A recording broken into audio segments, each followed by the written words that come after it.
Hiya folks, it's Pam, Recovery Champion here, and John, the West Lothian Recovery Service Manager.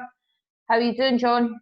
I'm doing fine, Pam. It's a beautiful day to be in lockdown. Hopefully get out to the garden for a bit of lunch. You know, fundamentally life's good. You know what I mean? It's yeah. No, there's aspects of the lockdown and stuff that I'm really enjoying. Parts that I could do without, but hey, on balance, as I say, it's good. How about you?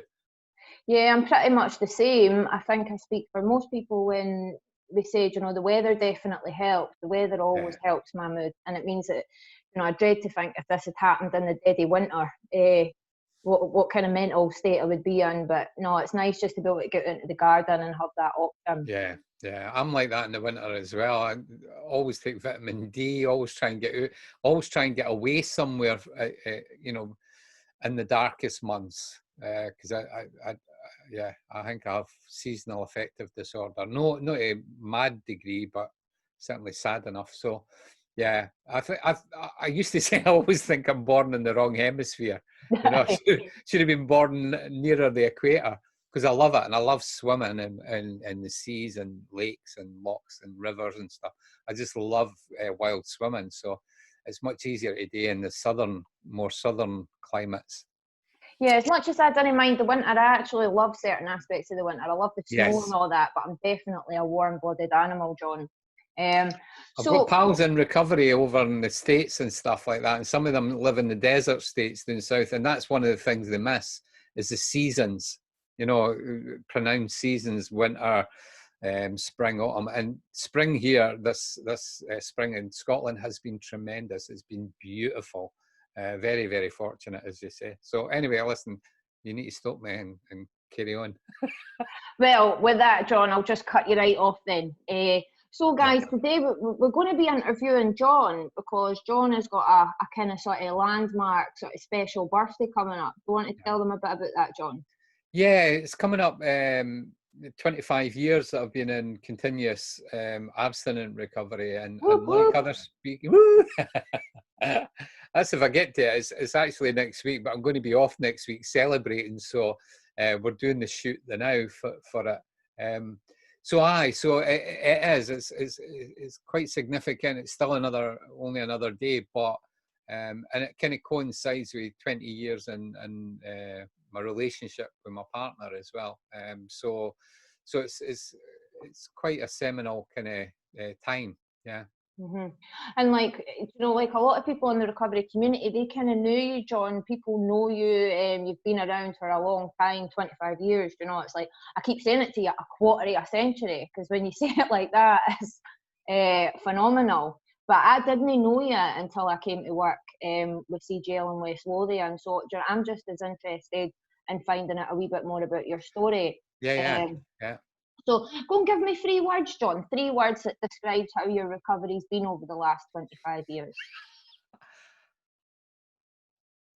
I'd get it wrong. One of them, I want to say vacillating or vacillating. You know, it kind of goes up and down. Amazing at times, yeah, and blessed. Blessed. I like that one. I very much feel that myself. So we'll just run it like any other normal Red Talks, John, and we'll start off. Yeah. I mean, it's been great. We talked. I know we talked last week about it, but it's been a fascinating journey with the Red Talks already, and there's more to come. You know, but yeah. So I thought, you know, we're putting all these poor people through this kind of stuff. We might as well have a wee go at it ourselves. So. It seemed right to do it at this point as well. So definitely, and you're going to be having a birthday, you know, an anniversary. It's definitely something to celebrate, and I'm sure people are going to want to hear your story, John. So okay, well, yeah, it's different every time you tell it, isn't it? Mm-hmm. It's funny how that happens. You pick out different things in your story. Even for yourself, it's kind of a revelation, because you pick up on things that you weren't even aware that were there. Because it's certainly the recovery kind of community that I've been part of telling your story or sharing your experience and strength and hope has been a big part of that. And so you become quite used to saying it in many ways, but in other ways, sometimes you hear yourself for the first time. So it could be like that today. It could be that, you know, it takes a different slant or whatever. I've not prepared anything. So yeah, good to go. Winging it, as we say, John. Winging it. No, it's winging nice. it. What is it? My partner Ruth she always says, because we've worked together in a couple of organizations and stuff, and she's like, you just busk everything, don't you? You're busking it. Like, you know, why don't you prepare? And it's like, well, I do prepare, but I didn't always stick to script. And I think when you prepare, it never really goes as planned, eh? It goes to plan when you have that preparation. I like having that kind of structure, so that I know where I'm going sometimes, because with ADHD as well, it's dead easy to get sidetracked here, there, and everywhere, as I've been doing with you so far on this talk.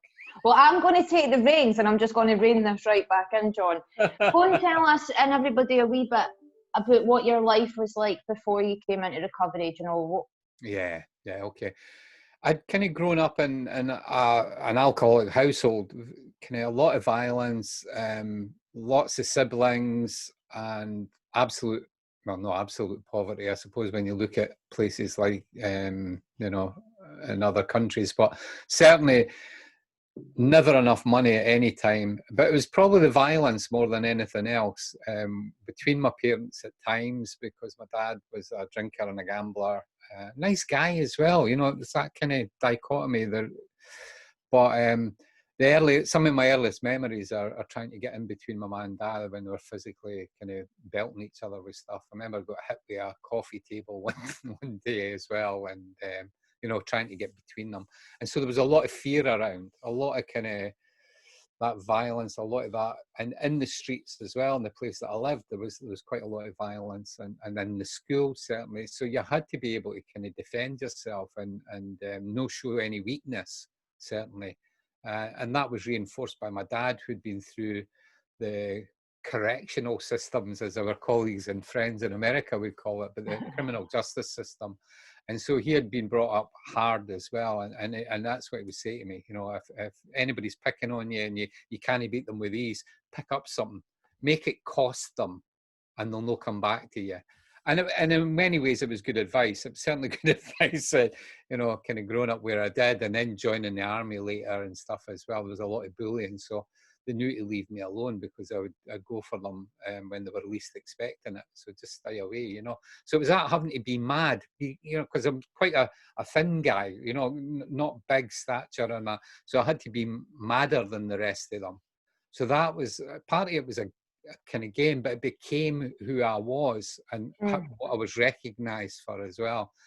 And every family celebration involved drink. Every celebration, every commiseration, everything. There was 7 breweries in the area I lived in a bonded warehouse, and so drink was never hard to get.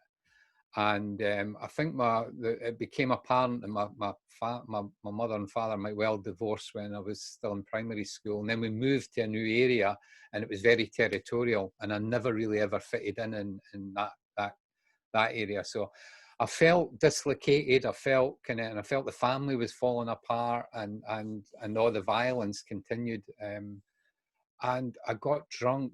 I'd drunk alcohol, you know, before, but I'd never got really drunk until I was 11-year-old, and it was my uncle's party. He came back from the army, and me and my sister, she was like my twin sister, you know, we were supposed to be taking drinks through to Auntie Maggie and that. My brothers and that were doing the bar and the scullery, and we were to kind of be the waiters and stuff. And it was just, and so we would divert 2 whiskies through for them, 2 for us, you know, and that kind of stuff. And we got absolutely slaughtered. I was 11, she was just 12 at that time, and that was my first blackout. I had no recollection yet, but seemingly. And they were all singing, and my family were predominantly Republican on my dad's side and Protestant, kind of orange on my ma's side. And they were singing some rebel songs, and seemingly I came through with my heart scarf singing the sash, like, you know, no recollection of it whatsoever. And that was my first experience of being drunk. I loved the room spinning. I remember that because I love the shows, you know, fair rides and stuff like that. I love all that.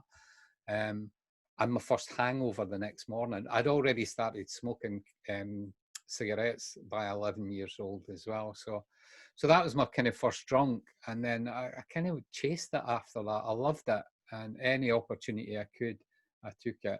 Up to the age of about 15. Left school because there was so much disruption. My head was, I knew I was quite bright, or it's because at primary school, I was always first or second or third in the class, one of these.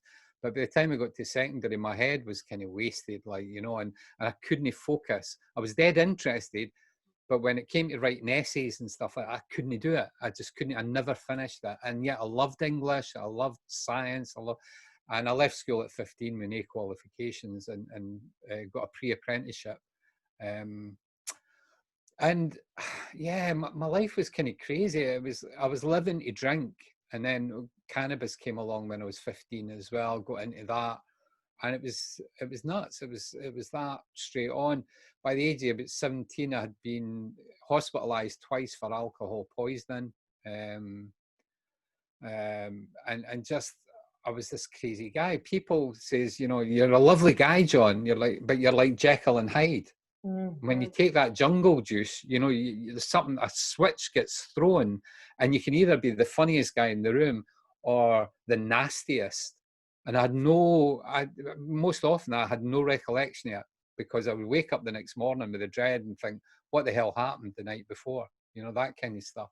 So, but heavy drinking and drugging to a lesser degree was well accepted.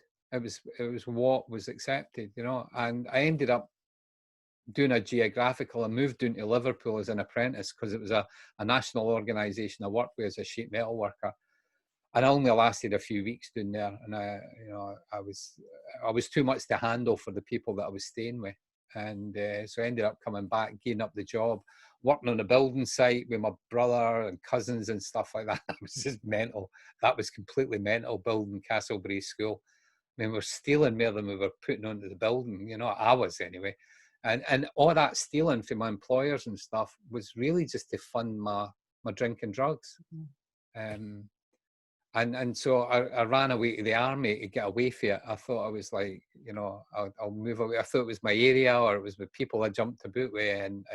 And as soon as I got into the army, I teamed up with the guys that drank like me, and then got posted to Germany, and drugs were freely available as well. And so I was into all that. And it was horrible because I would wake up not wanting to be like that, and I would stop drinking for a while and do running, and I was right into martial arts and stuff as well. So I would do all that, and then I would just, I can't be an alcoholic, you know what I mean? Because I can stop drinking all these times. So it was a bit crazy. It was what I was doing in my mind and stuff. So that kind of went on. What I had noticed was that I love female company, and I loved that, but I could never sustain relationships, and I didn't know why, and that was to follow me all the way through. I kind of came out the army and was a lorry driver, then lost my license for drink driving and blah, blah, blah. And it was a mess until I kind of stopped drinking at one point, and I said, right, I'm not doing it. And I stopped drinking for, I think it was nearly 3 years. And in that time, I only used cannabis. And gradually my intake of cannabis went up. I was using it, you know, all day, every day, whether I was working or whether I wasn't. And at that time I met the mother of my kids, and her and I had a relationship, and we had a couple of kids and that. But even that didn't last too long before, you know, I started drinking again. And suddenly she was presented with this monster, you know, this crazy, no violent physically, but really nasty kind of words, and I didn't need to use these, you know. I could. It was horrible. So we kind of split up, and away I went back drinking again, and I became unemployable, and I lived in a council house, social housing, and everything was donated. You know, even the curtains were nailed up on the rail because I didn't have a curtain rail, and the fridge didn't work, so I became vegetarian. But I had the fridge, and it was bonkers. But let's tell you, I had this notion. I knew I wasn't stupid. I read voraciously. I loved reading. I loved learning new stuff, and I knew that vegetarianism was good. So I kind of moved towards that. But also, I would stop drinking for periods of time, and I would do my Tai Chi out the back green. So I had this beard. I looked a bit like Ho Chi Minh, who was the kind of Vietnamese leader. We kind of goatee beard and long hair with a ponytail, you know. And I was like, It's hard to picture, John. It's really hard to picture. I was at the back green, you know, our back green in the council estate that I lived in Craigmillar with these tenements, like, you know, and it was like, and Cam's Do Hut was at the back, his pigeon loft, and we're in the back green.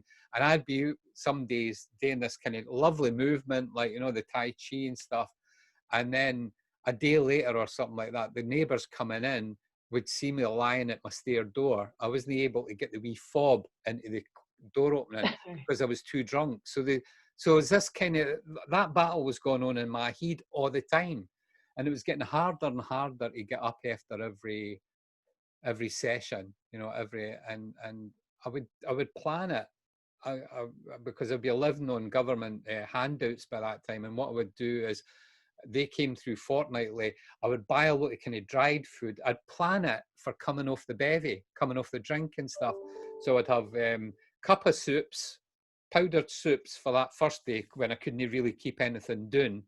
And then the second day it would be something soft like noodles and maybe a bit scrambled egg. So I would plan my diet for coming off the drink. Mm-hmm. You know what I mean? And I'd never seen that. And it was only years later when I seen Trainspotting, watching the guys preparing their home detox. I was like, that was me. I was like that. You know, I was bonkers.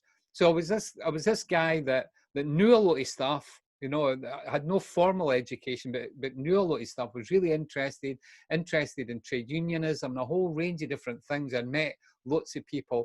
I was an avid reader and almost self-educated. And yet I couldn't, for whatever reason, I had a massive library of self-help books, you know, pop psychology and stuff to kind of try and help me. So I understood the concepts, I understood what needed to be done. But I thought that because I knew it, that was me sorted. You know, I know that stuff. But I never really practiced that. I couldn't practice that. And what kept happening is my mental health was deteriorating all the time. The longer that battle went on in my head, and I would drink and then stop drinking, and then the paranoia with cannabis for the last, well, it must have been about 10 years. And I still continued to use it. I had no ideas about becoming sensitized to cannabis because I'd used it for so long. So I went to drugs agencies, I went to alcohol agencies, I went to that, and eventually I met a guy in a volunteer, because I was doing voluntary work, I was campaigning, I was doing all sorts of stuff, and I did really well on most of it, but I couldn't keep sober. I couldn't. Every so often I would crash out and I'd disappear for everybody, and everyone would kind of fall apart again. So I met this guy when I was working in one of the voluntary organisations doing Leith. And the guy told me, we started talking about spirituality, because I says I didn't believe in religion, but I was, and that's when he told me that he was in recovery. He had been living on, this was the director of the organisation, who had been living on the streets of London, alcoholic and heroin user. And I was fascinated. I knew he was telling the truth. And he was like me, he swore a lot, he smoked. You know, and but you could hear, it was almost like with these trade unionists that you hear on the telly coming from working class areas, but having a real good use of the language, which I absolutely adored. And he told me his story, and he told me that how he got it was through AA. You know, he went to a treatment centre. That's how he found out about addiction, and then to maintain it, he goes to AA. So I was like, well, I'll keep that in mind, because at that point I wasn't drinking. You know, I was like, okay, I was on one of my things. I had no intention. Every time I came off, I had no intention of going back on it. And so within about a week or something, I had a horrendous session with alcohol and mental health. I end up screaming up at my old mother's window, like, you know, you never loved me, you know, in the middle of the street. I was a complete embarrassment to my family, because they were kind of hard working in the community as well. They were community activists, and I was, I was this wee Raj, like, you know, that was okay one day, and then the next day was completely berserk. So I phoned him up, and he was away doing something. He says, if you still want to go when I come back, well, I'll take you. And we went to the first ever, my first ever AA meeting. And I've just been writing about it now, and it was a fascinating journey, because I thought I didn't think my mental health was bad. And when I heard people talking about that they were crazy and stuff like that, I felt, oh, well, they sound it, but that's no me. And I got a lot of hope at that first meeting. I heard people sharing a bit about drinking, but a bit about how the thinking preceded the drink, and I identified with that. And lots and lots of stuff. And what really blew my mind was the humour. I loved the humour in the meeting, because people were talking about, the guy that was doing the share was he had a face like a burst tomato, you know, like a tomato for the English or English speaking viewers, but it was like that kind of red, big nose, and he was funny as anything. And he told a story about how he got up that morning. He was really, you know, joy of the world. It was like a morning like this, and he was like, so happy to be in recovery. He's now 5 years in recovery, and he was a traveling salesman and stuff. And he went out to his car, and he lit on to his neighbour, oh, how are you doing? And fully, but before he was at the first set of traffic lights, a young guy in a kind of hatchback cut him up before the traffic lights. And within a millisecond, he's screaming out the window at the guy. He's going to get out of the car and going to batter this guy. Like, he's about 40 odds, this guy that I'm talking about. He says, and I sat back and I was shaking, and he had already had heart problems. Like, and I'm going, what am I doing? You know, how can you change for that, for being serene and to that mad get? But I identified immediately well, and so did everybody else around that room. And it was as it went round the room, I got more and more identification with people. I was dead nervous. I was, and then I thought, well, I looked at the 12 steps and the 12 traditions, and they all made sense to me, because I'd done so much work and stuff through counselling and all that. They made sense to me. But then I thought, well, I didn't need to do that, because I understand that. And then the next thing I said was, oh, I'm not, all these people are saying they're going to 5 meetings a week or 7 meetings a week. They're going to a meeting every day. What the? They're just swapping one addiction for another. That's no me. So the second week, I went to 2 meetings. And I think the third week I went to 7. And then it was up to 13. It's like, I had nothing else to do. And I got hope there. And I was terrified. In those early stages, I was terrified of going back to drink again, because everything I heard reinforced what my experience had been.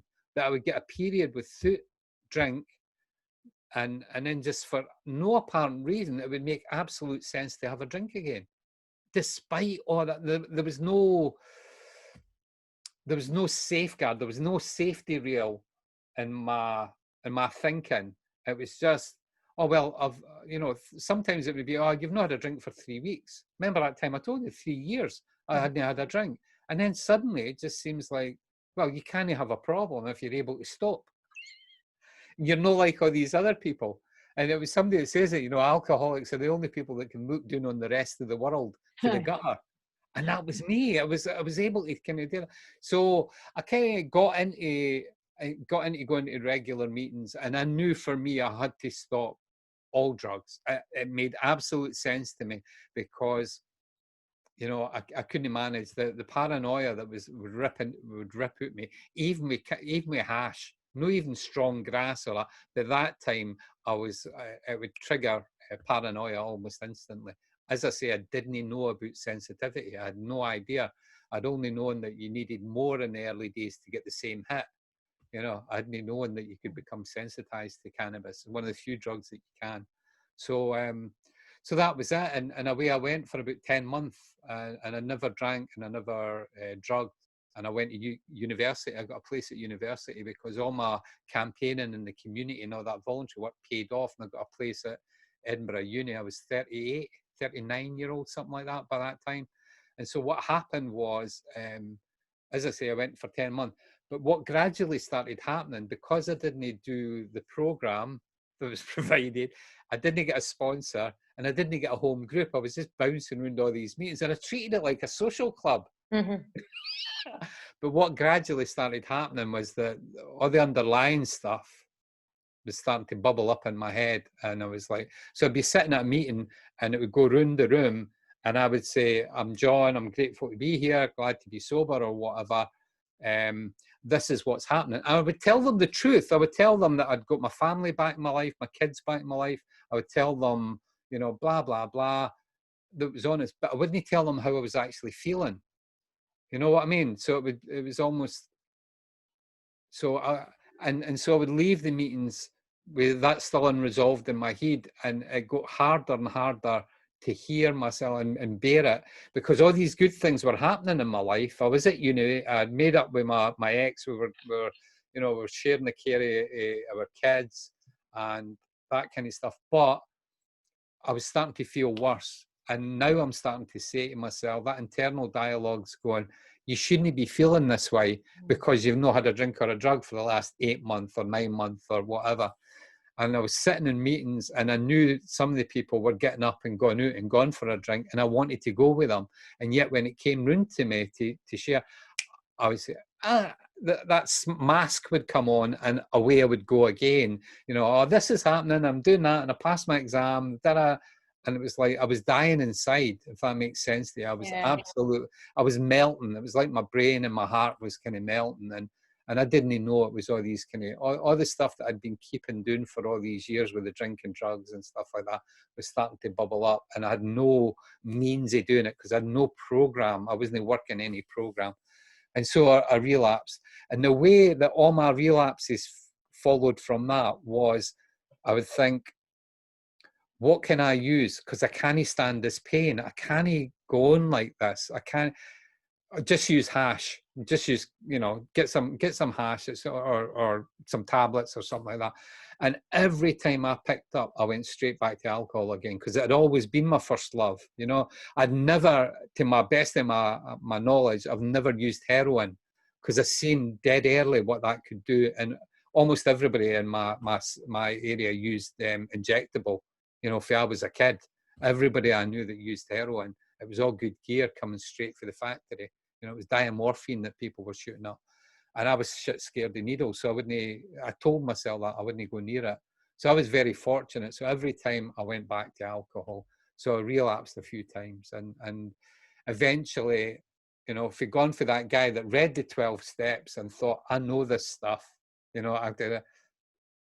And I didn't need to do that. To the guy that thought I was absolutely broken. I was absolutely broken that I couldn't get this, you know, because I knew I was quite intelligent, you know, I knew I wasn't daft, but for me, I wasn't able to get it when all these other people were able to get it, seemingly. And you know what, I totally get that, John. I totally get where you're coming from, because I had the totally different ages, from totally different backgrounds, totally different upbringings, totally different substance, but all the feelings that you're talking are the same. Do you know what I mean? And I went through that same stuff and trying to look at every possible other form of doing it Pam's way, and picking holes in the programme and picking holes. I'm not doing meetings, I'm too busy to do meetings. I didn't need to get a sponsor. Like, I work full time, and you know, that, I had an internal conflict going, because I thought I should have known better, because again, I had a level of intelligence that told me,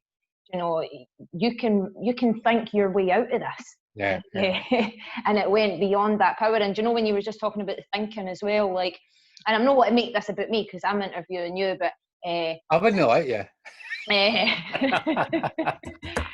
When you talk about the thinking, what a relief it was for me to come in and find other people that I call my tribe now, because I thought for most of my life that there was something fundamentally wrong with me because of the way that my mind worked. And I'd actually at one point was, you know, diagnosing myself with as a sociopath. I just couldn't understand why I thought the way I thought and I worked the way I worked. But yeah, anyway, let's bring it back to you. Okay, so the last time I relapsed, It was in it was doing it at a social club in Preston Pans, and it was my partner's niece. It was a confirmation or something like that. And what happened was, I was just drinking juice and stuff at the thing, and I ended up going outside, and people were passing around some joints, and I thought, well, what the hell? I've been off it for so long, I might as well. So I took some, and then within hours I was back on the drink again. And unknown to me, I woke up the next morning and there was a banging on my window. I lived in a bottom flat, and banging on the door, banging on the window, and I was like kind of under the duvet. You know, I was like, I'm not going to answer this. And it was Susan, it was my ex, so she kind of kept on banging till what happened. She says, "You came along and spoke to me last night. You were in tears. You're not wanting to drink. You're not wanting to do this." And I says, "I would come along for you this morning." And all I'm thinking now is just get her out the road. I need a drink. You know what I mean? I says, well, take me up to Coburn Street. There's a meeting on. It was a Monday morning. And so she took me up and dropped me off at the high street. And I went down the wee Venel that Crew 2000's at, because I knew there was a pub down the bottom of the street that was open at that time. And she must have tippled. She must have known, like, you know, because she went down Coburn Street and was waiting at the bottom of the Venel as I've come out. And I'm like, and she went, "Come here." She says, "You're going for a drink, aren't you?" I says, "Oh, you've no idea how much I need to drink," because I was rattling, you know. I was like, she's gone, "Oh, well," she said, "Well, give your house keys. Give me your house keys." It's, you know, help people understand this stuff. And I'll pass them into the council for you, because you'll lose the house. You're going to lose the house. And I'm going to kiss the bairns goodbye for you, because you're not putting us through that again. You're not putting us through that again. And that got through to me, you know. And I was like, okay, there's a meeting along at the West End, so take me along there. And it was down in the basement, as many of them are, in a kind of church. And I went down, but I was so upset I couldn't go into the meeting. I sat through the back, and a guy sat with me who had been kicked out of the Catholic seminary school. He was training to be a priest, but he was too drunk for the priesthood, so they kicked him out. And he just sat with me, and he kind of held me as I cried, like, you know. I just sat there, and I was like, and he kept telling me, "I'll be all right, and you need never have to feel like this again," which I'd heard before, but now it got through to me. And I phoned a few people up after that, and I said, "Listen, I've screwed up again." And it was big Irish guy says to me, he says, "John," he says, "this illness will tell me anything to get me back using again. It'll tell me I'm not like all these other people in the meetings. I didn't have to do a program. I didn't have to get a sponsor." He says, "Nah," he says, "what I found," he says, "was if I make recovery the most important thing in my life, bar nothing, I'll be in with a shout." And that's starting. So I'd heard most of this stuff before, but now I was open for it. And now I really wanted to kind of learn, and I really wanted. So I got a sponsor, started working a program, got home group, committed to it, started opening the meeting at Portobello. And I spoke to the guy about being my sponsor, and he says, "I'll be your part-time sponsor." And I was bottling it. I was like a wee bairn, you know, asking the lassie for the first time or something like that. I was like kind of asking this big guy. And he went like that. He said, I'll be your temporary sponsor, but one condition: you've got to address your drug addiction." And I started to say to him, "What drug addiction?" He just looked at me, and it dawned on me for the first time, you know, that I used drugs and stuff in the very same way that I used the alcohol. But I always thought alcohol was my problem. These other things weren't they? I says, "Well, what do I do?" He says, "Well, there's a meeting in another fellowship called Narcotics Anonymous. There's a meeting on this afternoon, so let's go along to that." And it was a Saturday afternoon one, and it was in Body Positive at that time. And I felt home. I walked in and I felt at home immediately. You talked about finding your tribe, and I did to a degree in Alcoholics Anonymous, but certainly it was that homecoming felt really strongest in NA. And since then, I've been to loads of 12 steps. I've been to Al-Anon, which was massively helpful. Families Anonymous. You know, I feel at home in all these things now, because it's people trying to get well. It's people trying to deal with what the hell's going on with them. So I feel at home with all that. So that was kind of, that was me getting into recovery, and I'd started university and stuff like that. And And yeah, very, very fortunate. Yeah, yeah, very fortunate. So I was about, well, I must have been 40 when I finally put the drinking drugs down, my last relapse. Yeah, because that was obviously one of the questions that I was going to ask about if you'd had lapses or relapses, and you've just sort of went over that you had lapses, relapses, and kind of what was different for the Yeah, final time, what you had to do different for the final time, yeah, and that was yeah. kind of totally immerse yourself within the kind of recovery I community. did, and I went out full time. So I had a home group in each of these two fellowships, and NA at that time in Edinburgh was tiny. I think there was 3 meetings. One of them had just shut. There had been 4. One of them just shut. So it felt really close to people, and similarly with my home group. And you talked to, I had this problem with God in the 12-step program, and I always had a problem with that. So I can kind of talk about that a wee bit later. But that was one of the reservations, big reservations I had, because I was fairly sure I was an atheist. Yeah, and how that can change, eh? And I'm not, obviously, I'm aware that we've only sort of got an hour, John, so we'll kind of move on. Okay, what's the next question? So we'll move on to the next thing that I would probably ask is, what sort of addictions, like that, the whack-a-mole concept that Yeah. you talked about, Yeah. like So what the are wee the circus things, or the wee where you hit it doing with a mallet and it pops up. It's a game that you play. Aye, yeah. whack-a-mole. Yeah, So yeah. it's like the behaviours and the other addictions that have popped Yes. since obviously, because you've no used alcohol, you've no used dope or any substances like that. But what are the things that have came up I for you? think some of the things that kind of came up, and it usually it's now a trigger for me. So I kept on smoking tobacco for about 5 years after I stopped other drugs, and now that's the trigger. When I find myself craving a cigarette, I need to start looking at what's going on. But it can also be ice cream. I'm a massive fan of ice cream, so being a vegan, it's a wee bit more challenging, but I can still manage it. I can be a junk food vegan, no problem. But some of the other things over the years, I had a brief kind of sojourn with kind of porn for a while online when that started to become available, and that was really quite damaging as well. But all of these things were means of no facing what the hell was going on with me. It was diversion. It was about living what Tommy Rosen calls living on the vibration addiction. So you're not using those killer substances, but it's because you've not addressed the underlying thing, it's still going on. So that kind of stuff, relationships, kind of the thrill of a kind of new relationship, that was heavy.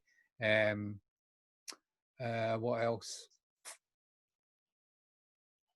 Yeah, I suppose meetings sometimes as well. I would rather than sit and think or just be with myself, I would go away to a meeting. And it was like, and it became like a social club again, that kind of stuff. Video games, I was on to computer games for a while as well, and that's exhausting. Now it's box sets, and I really need to get my handle on that. So yeah, it pops up, and that's usually the trigger, the flag for me to say I need to look at myself. So I need to do a wee bit of work on that. And it's almost like the sort of substance becomes irrelevant. Whatever it is you're using, that's not the issue. It's kind of what's going on internally. Yeah. It's all that underlying stuff, like you're saying. So challenges, John. What would you say would be the biggest challenges in your recovery? Like, how have you overcome them? Does any come to mind? Yeah, I told you at the start I left school at 15, so I went to higher education. So I went to university, and there was elements that I loved. I loved learning how best I learn, and that was probably the advantageous thing that I got out of university. I did ComEd as a bachelor of arts degree, and that was great. But what I recognised as well is there's ways of learning that I can't do. I'm useless, absolutely useless at writing essays and that kind of stuff. And unfortunately, a lot of higher education is based around that. I didn't know at that point until I went to another university that I actually had ADHD, but it made sense retrospectively right back. So anyway, so that was challenging when I was hurt because my essays would be rejected, because I knew this stuff. I knew it. I couldn't get it down on paper. It was like a form of kind of blindness that I'd never seen. And it was like, so that took a lot. And now, but through that, I've learned ways of doing it that doesn't involve the kind of standard way of writing essays and stuff. So I can do that. Challenges, bereavements have been big, huge in my life. They were really challenging. Never thought at any point of using. Never thought. I'd grounded myself in recovery, so using wasn't an option.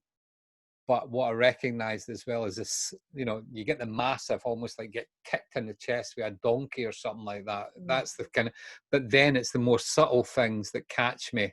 So people used to say that in recovery as well. You didn't trip up over the elephants. It's the mice you trip up over, and that's how it is with me. So these big things in life, which I thought before I came into recovery, were what would spin me out. It's been the wee things that accumulate, so tripping up and no doing something about them early enough. So that kind of recognising a learning disability, no knowing I had it was a big challenge. And learning about myself is that I'm still quite a big people pleaser. Because of that early stuff, I was always trying to get in between to calm things down, and used to pray that my ma wouldn't say something to my dad when he came back for the pub drunk or without his wages or something like that. And I could still be that wee terrified kid in the bedroom, like, where my brothers and sisters going, I hope she doesn't say anything, but she had every right to say something. We'd been living on porridge for days, with no wages, no money and stuff. So I kind of still got that to a different degree. My mind still wanders quite a bit. I find at times hard to really focus on stuff. So I've got to do stuff that helps me to focus. Yeah. And I like to be liked, which isn't always a good thing. Yeah, I get that. Yeah. I get that. It's probably one of my biggest challenges in recovery, John. Oh, sort it out, Pam. You're young. Just like me, John. Just like me then, and that's it. That's a problem solved. Do you know what? I'm interested in your response to this one though. So the concept of recovered, in recovery, recovering. What is it for you? Yeah, it was interesting because when I watched or listened to your talk that's not come up yet, so I'm letting the cat out the bag a wee bit. Yeah. Somebody that I admire as well, and that was Anne-Marie, and she said, "Oh, this is a political thing," and it is in a way. Everything's political. Yeah, I thought I'd really offended her. No. She's it takes more than that to offend her, but the notion of it offends her, I think, which is different, and that's good. Because and I've listened to it from all angles. I've heard it from all angles. I think I've recovered from the substance use. I think I've recovered for that. I don't know if I'd ever. You can't say it, but I don't think I'd ever go back to drinking and drugging, because at this point in my life, I wouldn't get any benefit out of it. Certainly know what I got out before. If I want to relax, if I want to chill out, if I want to lessen the anxiety going into social situations, alcohol and other drugs aren't a good one for me, because my experience has been that I spin off on it, and I would become louder and I would become blah, blah, blah. So I didn't want to do that. I want to be present. I want to be here for the good and the bad. Because you can only really feel the good if you're willing to feel the bad as well. It's all a continuum, and so it doesn't hold any pleasure for me, or potential pleasure. And there was loads of times I had brilliant times on both drink and drugs. It was great, and I worked for 10 years with Crew 2000. So I've been at some of the major festivals in Europe and across and see people having a fantastic time on substances. I didn't want to do that. So I think I've recovered from that need or want to use substances. Does that make sense? I'm still recovering for the underlying conditions which I think triggered mine. And that brain chemistry and the way my brain got wired as a child, and later on with additional trauma being laid over, violence. I was part of gangs, I was in the army at probably the worst year in Northern Ireland for deaths, all that kind of stuff. So that's all been, and so I'm recovering from that, and it's okay. I'm absolutely okay with that. Does that make sense? Oh, totally. And I think it is. It's just a personal viewpoint for kind of how you see it from how the individual has been and it asked. might change. The thing I've learned in recovery is that these are concepts that could change. I found I it was really just helpful. speaking and interviewing somebody last week as well that's no went up, and theirs has changed. They very much considered themselves recovered at one point, and it has changed as times went on, John. Yeah, and I mean, I think as Anne Marie said as well, it's not that important. But I remember I was speaking to Gabor Maki about it as well, and his was the first book that I'd read, because I'd read about ACEs prior to Gabor stringing them together, and it made sense to me. And I think it was the Tears That Built the Clyde or something like that, a Scottish author talking about why there's such a relationship between the Scots and alcohol and stuff like that, and ill health and a whole range of stuff. And that was the first time I think I read about the ACEs study in California, and it made absolute sense to me. It was not just a knowledge thing. It felt visceral. It felt real.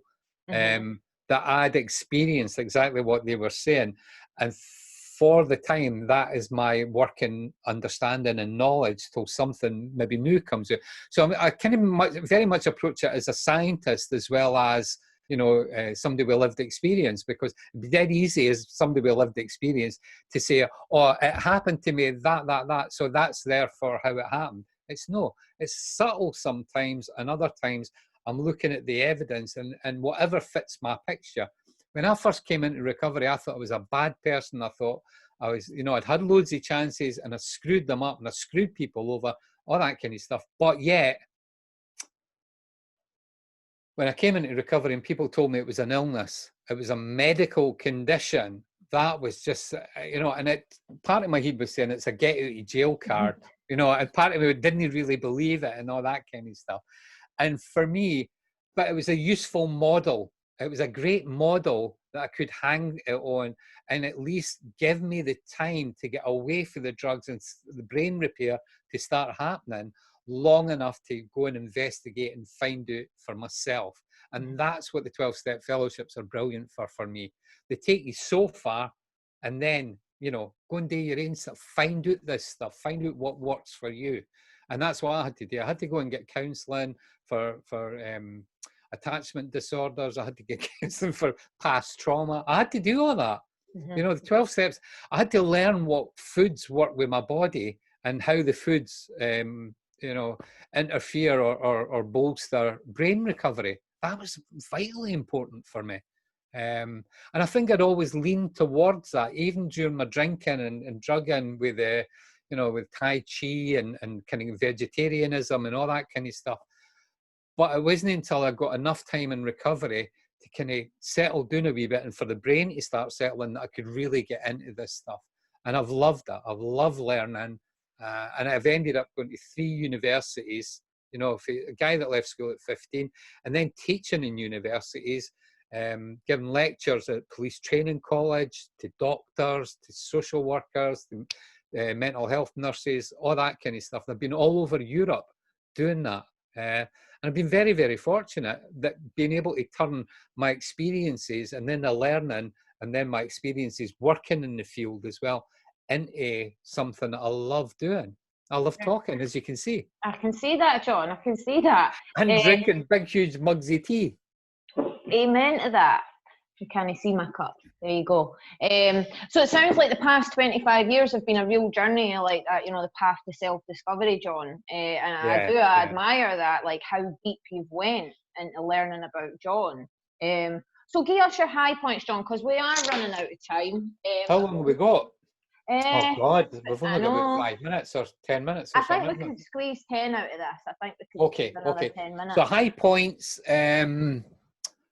relationships, being able to build lasting relationships. Because remember, I says addiction, detachment, attachment disorders. I've got a plenty, and so whenever I think somebody's going to leave me, or you know, it looks like getting that way, I jump out, I break first. So being able to kind of do that, even when every fibre in my body is screaming, "Get away!" That's the power of these brain patterns and stuff. So that's been good, being able to kind of hold some relationships together. That's been brilliant.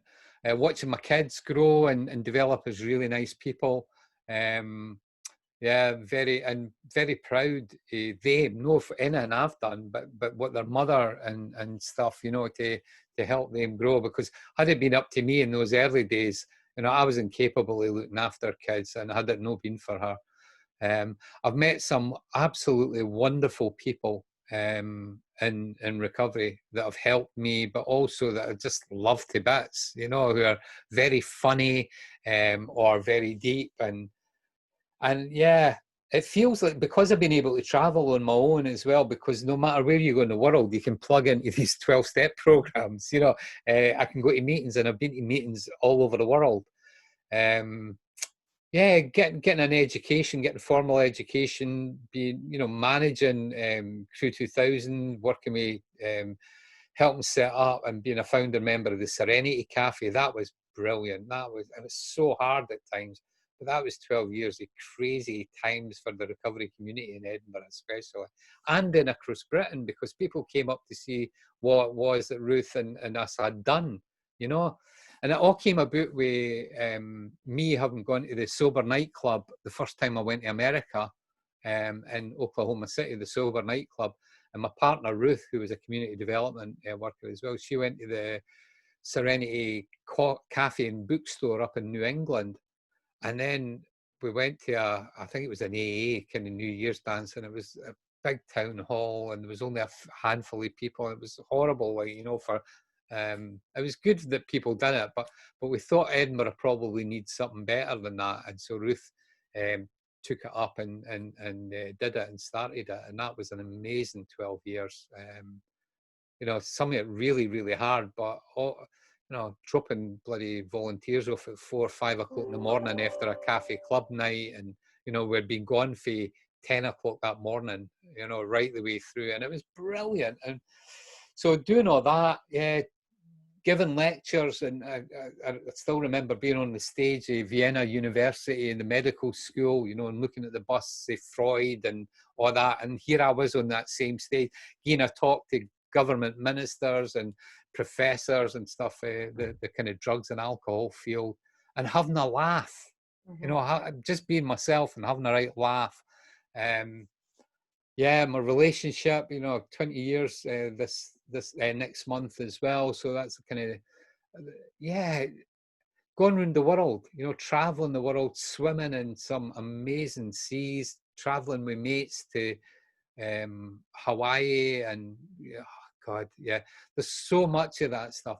But you know what? It's mornings like this, just taking a wee cup of tea or something out to the back green, and everything being all right, you know. Just nothing huge or grand, but just seeing the beauty.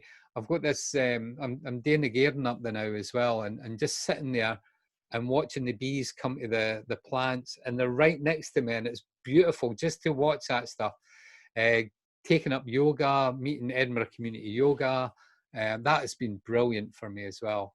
So I've been doing yoga now for about 6 years. I didn't do Tai Chi anymore, but yoga has become an integral part of my life, both teaching, but also weaving it through my life. It's so important. And yeah, as I say, I've met some amazing people, certainly in the recovery movement as well. People like Bill White, probably the greatest kind of recovery historian and academic.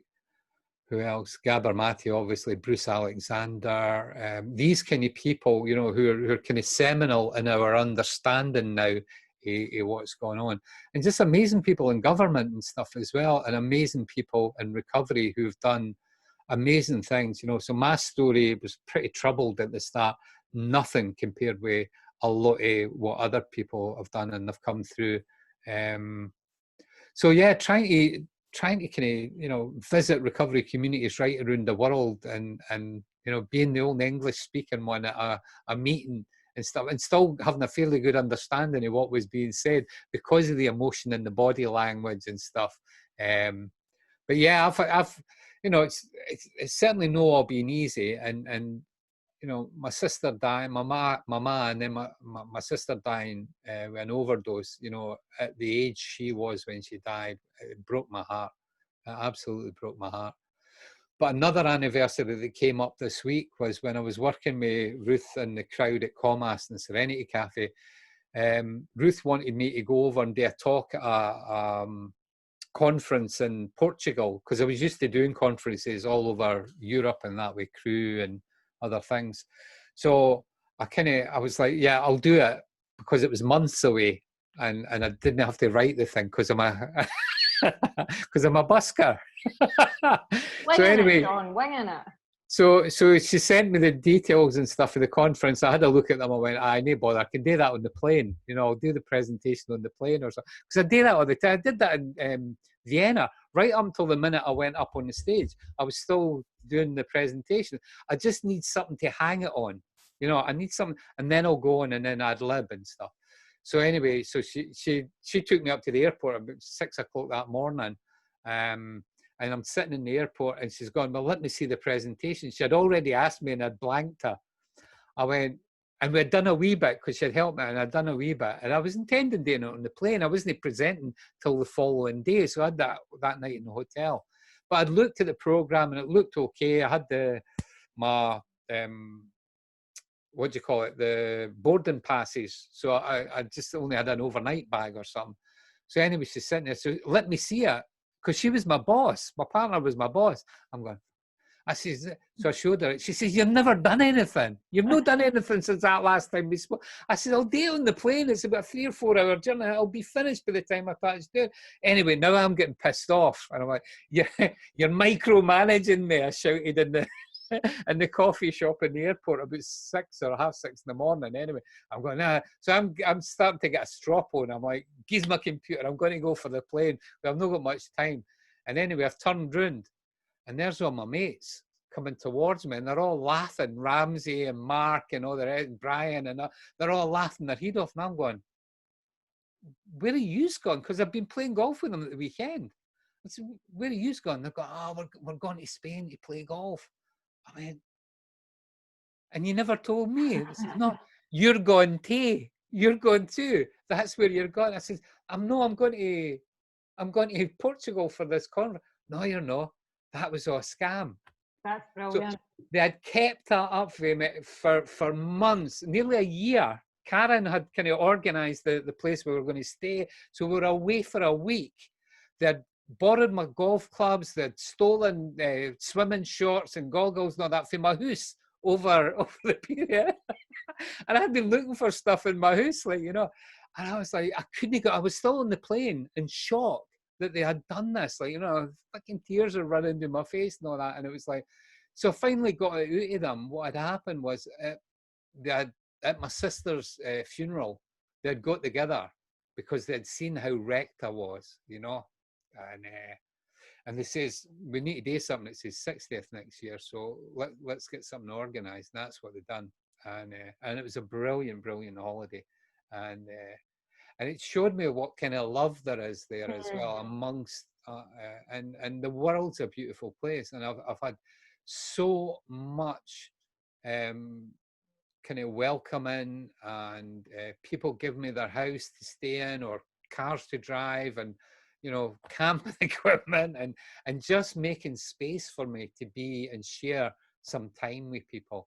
And I wouldn't have experienced any of that, I don't think, had I not been an addict, had I not got into recovery, had I not done what I've done. So looking back on life now,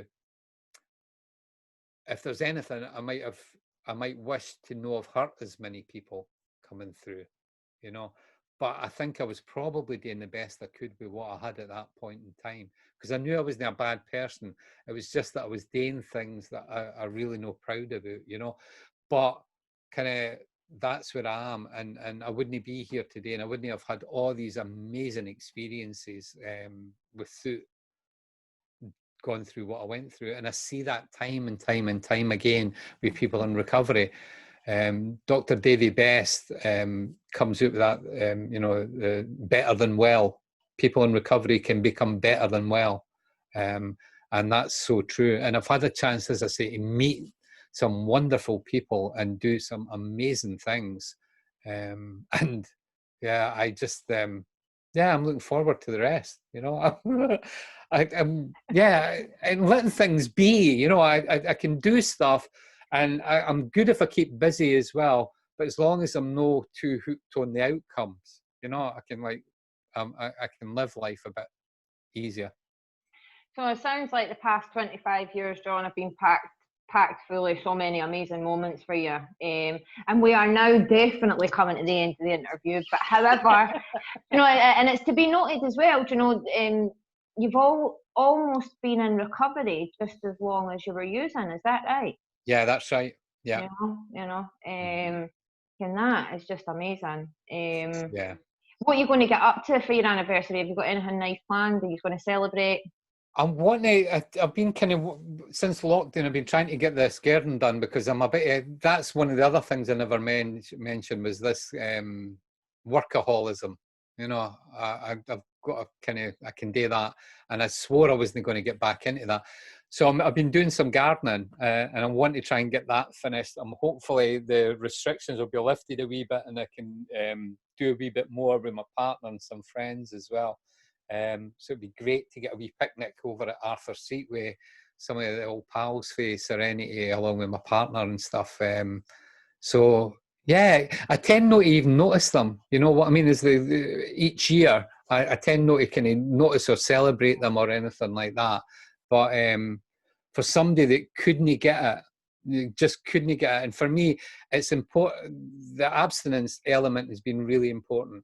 And I do not know, it was all Glasgow Bobby who was a stalwart of the AA movement in Edinburgh when I came in. And he used to say, I don't know, he says, if I stopped going to meetings, whether I would ever drink again. He said, but I go off my fucking head. Mm-hmm.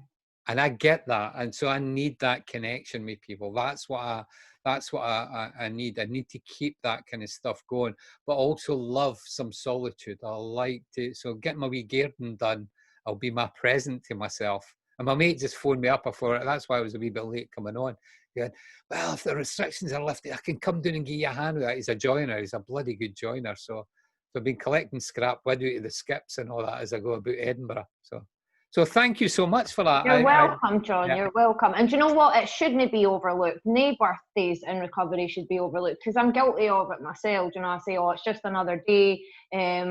But it should be celebrated, because you know what? It does take hard work, and it does take commitment.